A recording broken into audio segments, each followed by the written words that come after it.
In this forum, we seek the endorsement of a revamped coordination framework which has been jointly developed with our partners and which we hope will guide our cooperation going forward. The key foundation of this framework is the joint sector working groups, which are co-chaired by the principal secretaries and development partners. It is therefore imperative that all the designated principal secretaries, as co-conveners of the working groups, provide the right impetus and participation as is required of them. On my part and that of His Excellency President William Ruto, we commit to expedite resolving any issues that require our attention at the cabinet level. You'll notice in the coordination framework, I have set up a secretariat at my office, co-chaired by myself and the Prime Cabinet Secretary, to provide policy and political level guidance to the process. Excellencies, ladies and gentlemen, in conclusion, this forum marks the beginning of a new trajectory that defines our common endeavors and aspirations as partners.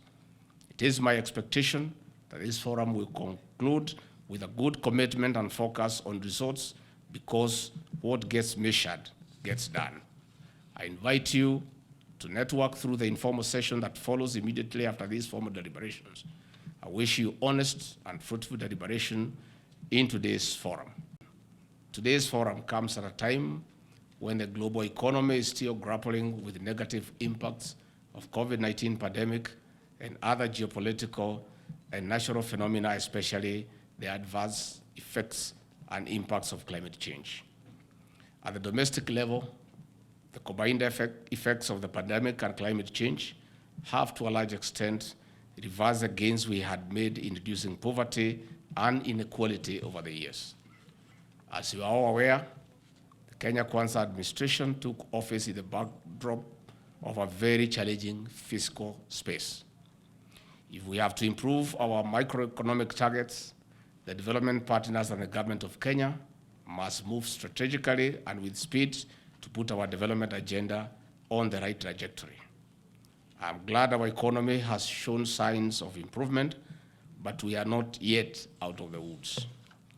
My assurance to you is this: the Kenya Kwanza administration's bottom-up economic transformation agenda, which will be shared with you here today, is turning our economic fortunes for the better.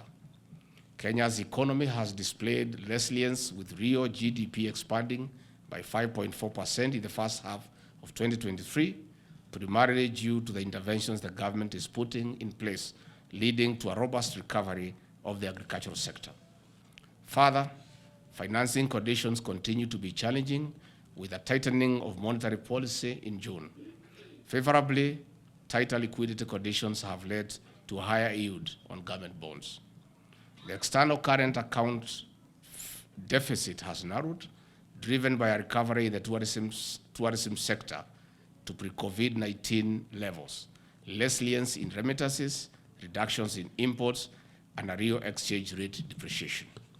Kenya has had a robust, warm and financial relationship with the development partners since independence, which has greatly helped us overcome our myriad development challenges. This forum, therefore, is a common platform not only to provide a logical working framework, but also grow our partnership for the good of our people and our nation, Kenya. The government of Kenya subscribed to the principle of effective development cooperation, of ownership of development priorities by developing countries, focus on results, inclusive development partnerships, transparency and accountability, and the Global Partnership for Effective Development Cooperation. In this regard, the DPA forms a critical cog of Kenya's development framework, as it allows us to come together to exchange views on the progress, challenges, and future prospects of Kenya's development priorities. This forum reflects our collective commitment to advancing our nation's development agenda and fostering effective collaboration between the government and our development partners. I'm informed that one of the key challenges of development partners-funded programs and projects in Kenya is the low absorption of committed funds. Closely related to this challenge is the lengthy and bureaucratic procedures that slow down the implementation of programs. In addition, there is a significant amount of resources of externally funded programs and projects allocated to capacity building initiatives. You will agree with me that it is sometimes difficult to quantify the impact of these initiatives. Further, there have been challenges in coordination and harmonization of development partners programs, leading to duplication of roles, projects, as well as limited participation of the principal actors. It is for this reason that we are here today to dialogue and forge forward to a better future. The Kenya Kwanza administration is committed to resolve the challenges that have hitherto undermined effective coordination in a gradual and systematic manner. This forum marks the beginning of this process. In this regard, we are committed to strengthening our partnership, and we have integrated coordination in the structure of government, which is anchored in my office. To give effect to the Executive Order number 2 of 2023, I have set up a fully-fledged International Development Partnerships Coordination Unit. In line with the one government approach, I have identified liaison experts from the Ministry of Foreign Affairs and from the Ministry of Foreign and Diaspora Affairs, Office of the Attorney General, and the National Treasury and Economic Planning to join the unit.